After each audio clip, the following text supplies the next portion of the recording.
Before we jump into the contact event, I just wanted to tell you that I'm convinced the possibility, well, I'm convinced it is a possibility that alien technology is actually quantum technology. I really do recommend that people go check out, if you don't know it, this YouTube video called The Simulation Hypothesis. I think it's really well done. It gives you the accurate present day science and the struggle that science has always had with quantum reality and why they've had to struggle with quantum reality. It tells you the historical development of quantum reality and the fact is that where they sit now. And they're sitting with the reality that your world is fake, that you are living in a fake planet and a fake world. And the only thing that's real is you. Your consciousness is the only thing that's real. And your consciousness is interconnected with the world around you. In science, they don't quite understand it, but it's pretty much, they're convinced that that is the nature of reality. And if you find that hard to hear right now, please go check out that video. It does a really good job. It brings in tons of science. It's not a new agey video. It's really a video that tries to understand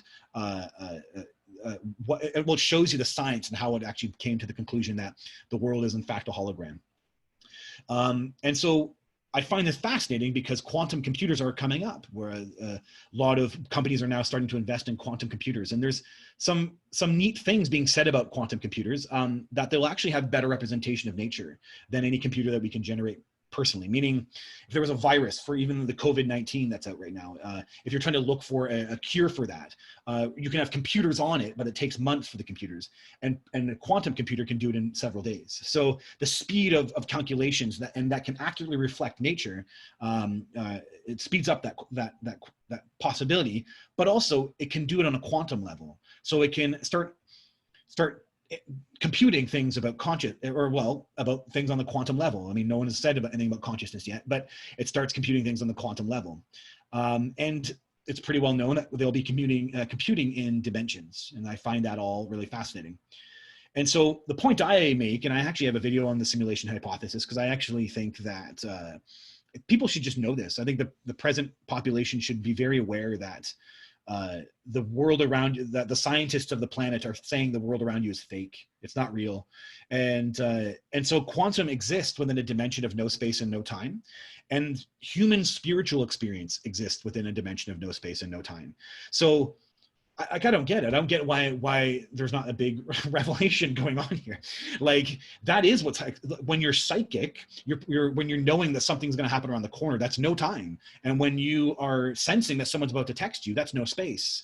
And so if you've ever had those kind of a recognition of intuition, then it's clear that the human is, as the quantum reality is saying, is interconnected to the world around you in a dimension of no space and no time. And it seems relevant when you start looking at what the beings do and what they're capable of achieving. So why it matters? Because I feel the source energy of the universe is on their ships. I feel that their ships are alive with a quantum-like intelligence. And that's just, I've actually said this before. I think God is on their ships. I actually think that I think quantum reality, when it gets there, is the spiritual experience merging with the technological experience. I think people think quantum, we'll learn God is just a fake thing, and humans are just being confused about all this stuff, and that spirituality isn't real. But I think it's the other way around, because I think, as I say with the Carl Jung content, your unconscious desires to make meaning. You will always make meaning for the rest of your life, and humanity will always do it for the rest of their lives.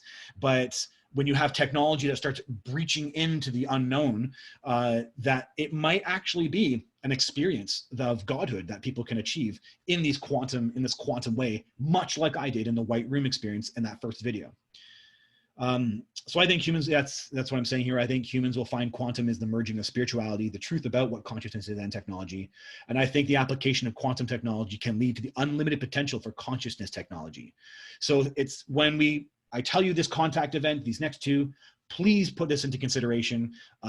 If you hear something that you think is just too crazy or too hard to hear, the reality or possibility that these beings have mastered consciousness technology, which is very likely where quantum can actually go. Okay, so that was my lead up, all giving the idea that, during that period between my last contact event and this one that's about to occur, I was hungry. I was driving for spirituality, and I had some dreams already that represented previous experiences with the beings. This next contact event is Long Beach, March, Easter long weekend, 1997. I was 19 years old. So I've had several of my contact events over here out around Coquitlam and one over by Walnut Grove there. For those who don't know BC and in the area, this is Vancouver. And so my friends and I decided to go to Long Beach for the Easter long weekend. And Long Beach is over here on the west coast of Vancouver Island. It's very rugged. For those who live in the area, we don't get a spot of the expanse of the Pacific Ocean. It's actually very hard to find a place anywhere in the area to get a shot of the expanse of the Pacific Ocean. But you get one over in Tofino. Even down here further in Souk, you actually have Seattle, or the area in Washington there that seems to block the view. But over in Tofino, you get a beautiful expanse. So me and my friends, Easter long weekend, we had 4 days off, and we made our way all the way to Tofino and decided to camp there. This is Tofino here, and the campground is over here. And so this is the campground, and this is the loop of the grounds. We camped somewhere over here, and basically one morning I was out by myself and just decided to like go for a walk, and I walked along, and somewhere along here was the contact event. So basically I was walking along, and that's the road. I actually went and visited it. Me and my wife took a vacation there because I wanted to go back to this location and figure out what happened and what occurred. And my body retains a lot of the awareness, and I had some clue it was out in this area, but I could feel it. I could feel that this event occurred, and it occurred here. And so how it goes is I was walking along early in the morning, and just right over top of me, and I'm very unaware, and then just boomed up. So it's just very discreet. I don't see the craft. I'm just beamed up. And so here's a preemptive before I go into our interaction with the being. So I was a musician, and what do most musicians do? But they smoke pot. And I was actually a pretty responsible teenager when I was dating someone. I had a girlfriend. I was pretty clean. Maybe drink a little bit, but like every Friday or maybe something, but I was never extreme. And then as soon as I broke up with a girlfriend, I kind of like got loose, and I started to smoke pot. And I probably smoked pot like maybe 2 or 3 times a week at this point in my teenagehood. And on the vacation or on this weekend, I probably was like ready to smoke lots of pot. And the beings didn't like it. So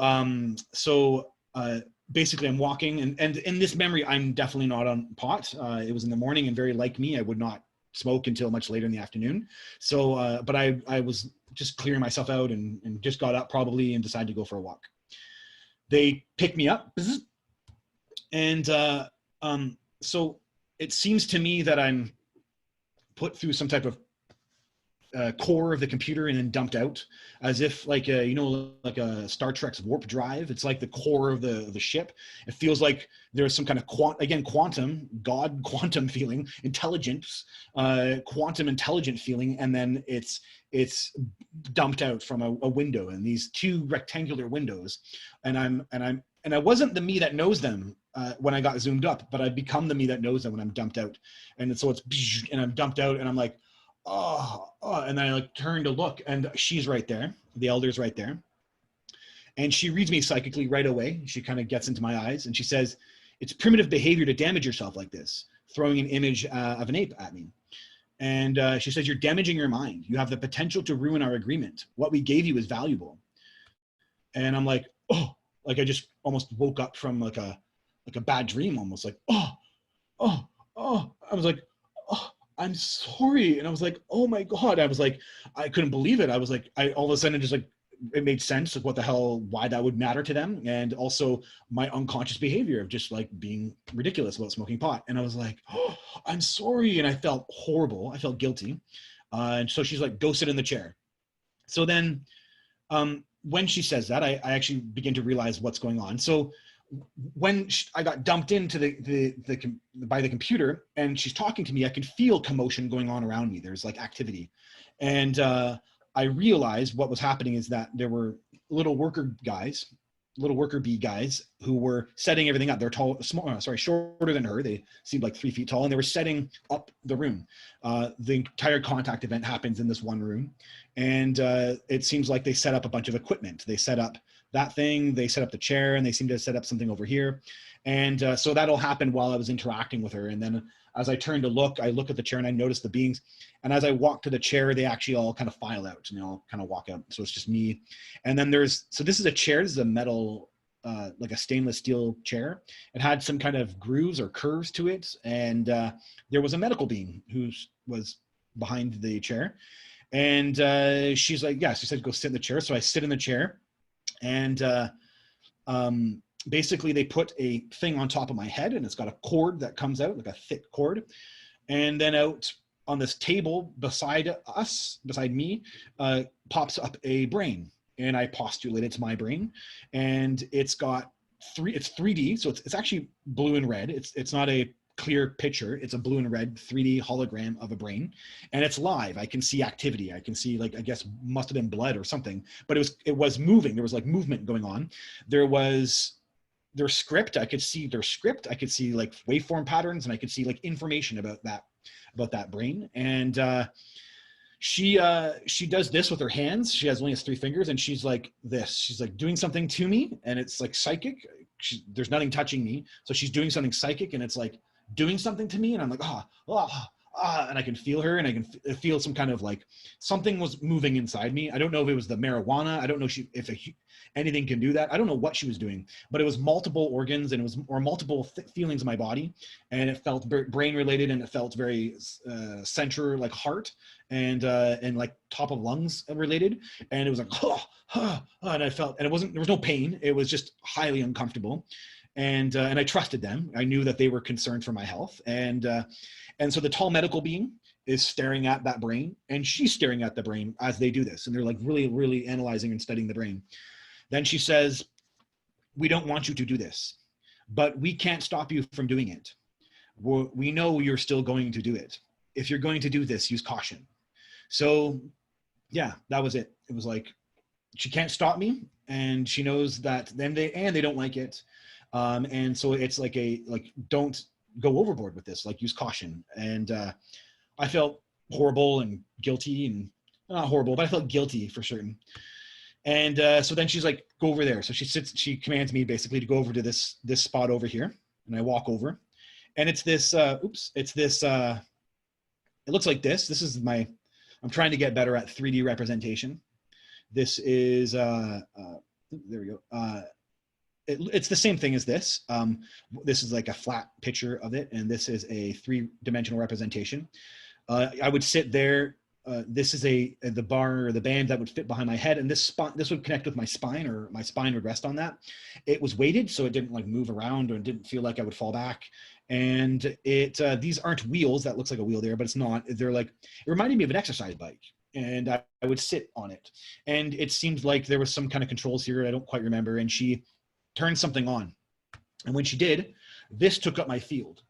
So I saw just this, and I couldn't see the room anymore, and yet I could see her. So she was part of it. So it was what it felt like to me is those bands around my head made a light bulb in my head and project outwards. It was like my head was projecting. So this was taking up my field, and it projected something out of my head. And so she says, a mind is like an ocean. And I understand what I'm looking at is me. It's from my internal world. And these are thoughts. These are little thoughts is what they are. And that there's layers going on here. I could feel a sense of depth and layers. So that there's a surface, there's a mid, and then there's like a lower level. And she says, on top are the surface waves. These are your normal thoughts of the present that you're aware of. So I could feel actually that those are the thoughts I had that day about my friends. So I could see my buddy, just my friends. I could see my buddy there, and I could see, or like the thought I had about my buddy there. Now, these aren't TV type representations, like a picture of him. They were little data packets is what they were. They were squiggly things. And, but I could sense their meaning. I understood what they were. They were gray, there was no color, and they were these squirrely things, and I don't really know. I knew what they were. I could feel what they were, and they were data packets. I think we humans think of thoughts as this airy-fairy thing, and it was clear here that this was a data packet, and it contained the thought. She goes on to say, but you have layers of thinking that is historical and contains life choices you have made. So I can see here that on this mid-level were thoughts about me rebelling, like the punk rock music, or being the musician I was, and the kind of like punk rock attitude I had, and rebelling, and yeah, my choices in music, like that would have been my choice in music, and this would have been my desire to kind of like rebel and stuff. And so it was, those thoughts were still there. That's the most important part. The impression is that they were still existing in my mind in some way. And then she goes on, and you have thoughts formed from past events that still linger in your subconscious. And so she's referring to these thoughts lower down here, that there's these low thoughts that are still existing, and they're still very relevant and still alive right presently. I could see the bottom of the ocean had thoughts I had as a child that formed my life, that were still just sitting there in the background. And I felt it was a weird play on time, that those deep-seated thoughts in every way were still alive, still existing in a dimensional space within the mind, meaning they were present moment experiences, even though they occurred in the past, influencing thoughts on the mid-level and then ultimately at the top. So this here was, so she basically like draws my attention to that thought there, and she taps it. It's like she can interact with this thing, and she taps it, and it's my mom when I was possibly 2 or 3 or 3 or 4. My mom doesn't even fully remember. She had depression, and the thought was a period of that time, and I was lonely and I was isolated as a child from the experience, and something happened. I don't know if I recall. I do have some brief thoughts about it. I never really understood it impacted me, but she taps that, and when she taps it, it seems to ricochet. So I can see it's not like lightning bolts. It's more like web. So it was more like a string of connecting webs, and it seemed to like shimmer as it seemed to shimmer upwards. And I could see how this thought as a child of like this kind of isolation and loneliness that was brief. By the way, my mom did like recover, and she was a loving mother to me, but it's really wild. I mean, I talked to a psychologist about this, and it's actually pretty true. A human baby under 5 years old is pretty attached and affected by their caregivers. So the idea that my mom for several months was having depression created some kind of effect in me that was having these long-term lasting effects is actually realistic. And so that kind of shocked me. And so I could feel that thought created the desire to rebel, and created the desire for the music I was into, and then was creating the desire to smoke pot. It was creating all these layers of how it was affecting all my other thoughts.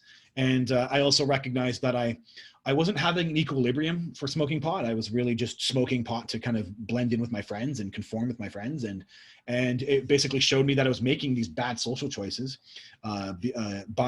from this long time ago effect, this long time ago thought, this root thought, or this very formative thought was still alive. That was the other part of it too. It's like a dimensional thing almost, that your thoughts that create you or that are formative are actually still existing. They really do still exist in you as thoughts. And so that was really wild, but I also saw it. I understood the connection. She says, you need to let go. These lower thoughts are affecting your thinking. And that was the discipline. I thought that was really unique. Instead of scolding me or making me feel bad, she went right to the issue and showed me what its cause was. It was actually in some way like a beautiful way, right, of handling my behavior. Instead of there was no attempt to make me feel guilty. She was very direct and very clear and factual with me. She wasn't really even emotional. It was like direct energy. It was direct information without really being emotional. And it was very clear and like very intelligent and honest and authentic about what was really going on. And I didn't feel guilty or emotional anymore. It was like, it kind of wiped it out. I felt, I just wanted to be better. It was like really what it was. I wanted to grow up from that childhood pain. It's almost like to neutralize the energy. She basically says, again, it always comes back to me. I almost regret how much these contact events are about me. It feels a bit narcissistic to always be talking about me, but they talked about me, and they were giving me energy at times. And a lot of times, actually, I guess I would say they were giving me energy. And I guess the truth is they saw me as an experiment for their thing, and I was willing to do that. And so they wanted to give me energy and make me feel better at times. So she explains, this is why we like you. So she uses this opportunity where I can see my thoughts. And she's drew my attention to this part down here, this bubbly thing. I got right away that's my soul, that's my consciousness. In fact, it felt like the white room. It was a feeling of the white room, and my mind was baffled by it. It was the feeling of having your mind bent out or baffled or something boggled.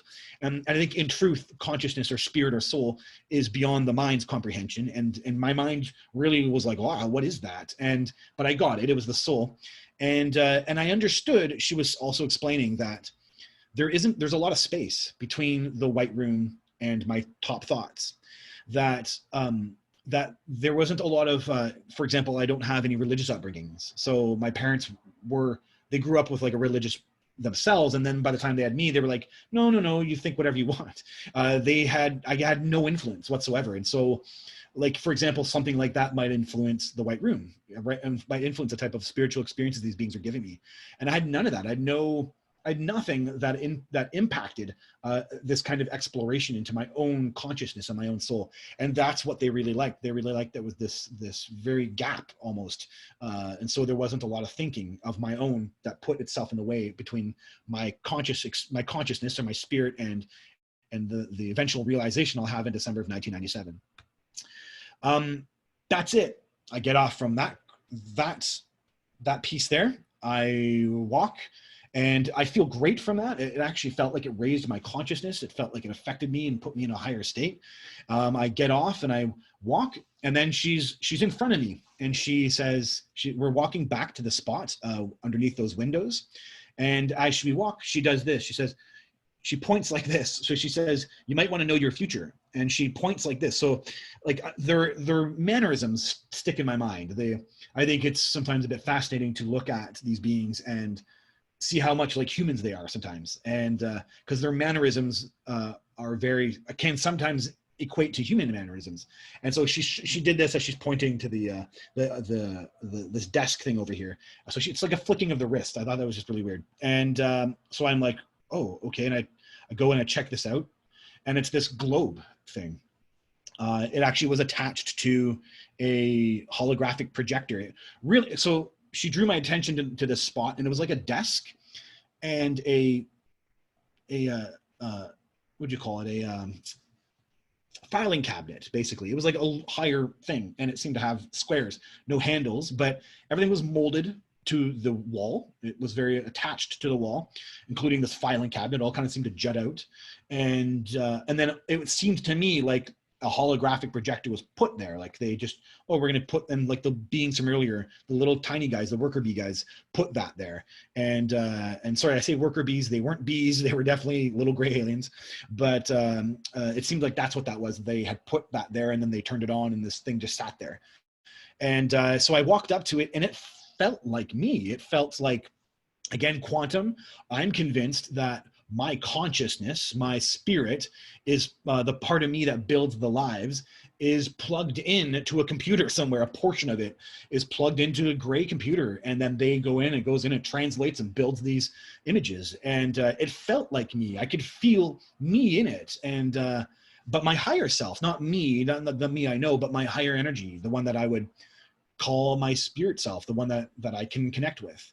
And it had this kind of energy and this life to it. I also felt that it was relevant to my present, and I could feel it was a present moment or the future, as she said, something that's just around the corner. It's about to happen. These here are blue and white wisps. They were these just almost plastic looking. They could almost reflect in the light. It was like plasticine looking, and they were blue and white. And then this was like a white tube-like energy, a tube thing, and a black kind of it had some dark energy. So I could see that something was about to happen and something was around the corner. And so that's just, these are the same thing. Just one has the projector and one's just the just the globe itself. I don't know what to make of it. So it's obvious that something is coming up and I don't know what it is. I say, how do you know what's going to come? I'm like, I'm stunned. I'm like, whoa. And she says, it's part of the plan, the written record. So pretty straightforward. And then I don't know what to make of that. And I'm like, whoa. And then we walk over to the middle of the room and she says, we'll see you soon. And those lights, those rectangular lights, take me again. I'm taken back in the exact same spot. But the funny thing is that, so in my walk before they took me, it was like I had a destination, but I never make it to the destination. And they turned me around and put me back down as if I'd made it to the destination. So it's like a weird twist. And I don't have a thought like, oh, I didn't make it to the end. I just think I went there and now I'm just walking back. And so this is just the idea. So they basically picked me up, spun me around and put me back down. And that's it. I walk back to the campground and I don't have any other thoughts about it and don't notice the event actually occurred. So just a reflection on what this contact event was. So I think I get really floored about some of the technology and some of the things that they showed me. So first I want to talk about the this ocean of the mind thing. I thought that was really wild. I don't know if this is how thoughts are in the universe. I don't know if this is actually a truth about the nature of the mind, or if this was quantum software. This was actually something they made that was a very handy way of looking at the mind. I don't know that. I don't know if this is a legitimate thing or this was just something very mystical, legitimately mystical about the nature of the universe and the mind, or something that they make that is handy as a way of looking at the mind. So, but it seemed like a good way of understanding my mind as an ocean. So I'll reflect on that here. This matches a couple things already in my life. We think of thoughts like they're one-off events. And I used to teach meditation classes. I haven't in about a year and a bit, but like you, Brian, I know you also did that as well too. So I used to teach meditation classes and I did it for a long time, probably about 6 or 7 years. I was teaching on and off in different locations. And I used to teach that thoughts are layered. We very much think of thoughts like they're two-dimensional, and the reality is that they're very layered with depth and content of information. I found meditation and a meditative mind actually really helpful in observing that thoughts have layers. So I'll use an example. If I was to tell you to think of a car, and then you thought of a car, you would have, let's say you thought of a hot rod. And so the one thought is obviously the car, but the thought of the hot rod might also contain the type of person you think a hot rod, the type of person that has a hot rod. And so you might have that just as a fleeting image there. And that thought about the type of person is also a thought attached to the thought of the car. So you have this layered thought going on. And so thoughts have layers. They build off of each other. And so that thought about the type of person may actually have other depth. That type of person might be rebellious. So that might also have a layered thought. So these thoughts are actually not just one-off events. They actually have components to them or pieces to them and layers to them. And so importantly, we have root thoughts. And so that matched the fact that I used to teach this in meditation class matches what I ended up experiencing on an alien spacecraft. And I think this matters, that humans have thoughts that are layered, because here I am just telling you that, the world is fake from the simulation hypothesis and that you're connected to it. So this matters when we understand that our perceptions and thoughts about the world at large can create our experience. So I think maybe this is when, I don't know if anyone tries visioning here, but like trying to vision and manifest reality. I've been able to do it, and I notice very much that the nature of the universe is very receptive to layers of thinking. If you have a negative intention, but you're trying to achieve something, that negative intention, and you're not aware of it, actually will impact the nature of the universe. Now that's a bit far to talk here, but it's just really important. And I actually found this a very helpful way of kind of framing the mind as an ocean. And I feel that fundamentally we need to become aware of our thoughts because they can be formative, building layers of possible misinformation about people, the nature of the world, and the nature of the universe. Another takeaway is that I thought it was really neat that the mind can be perceived as an ecosystem. That's really what it was, seeing these kind of thoughts all kind of floating in this environment, kind of influenced by each other. I think that that's a really I don't think people think that way, and not certain I fully thought that way either. And I realized that that's actually a really helpful way of kind of framing the world, is or framing your thinking, that you are influencing this ocean, this environment within your mind.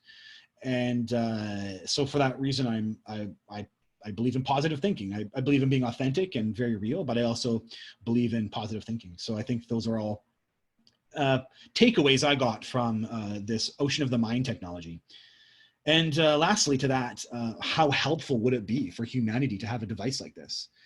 How much anxiety or depression would be cured if we could see the root causes of all of our negative thinking and problems?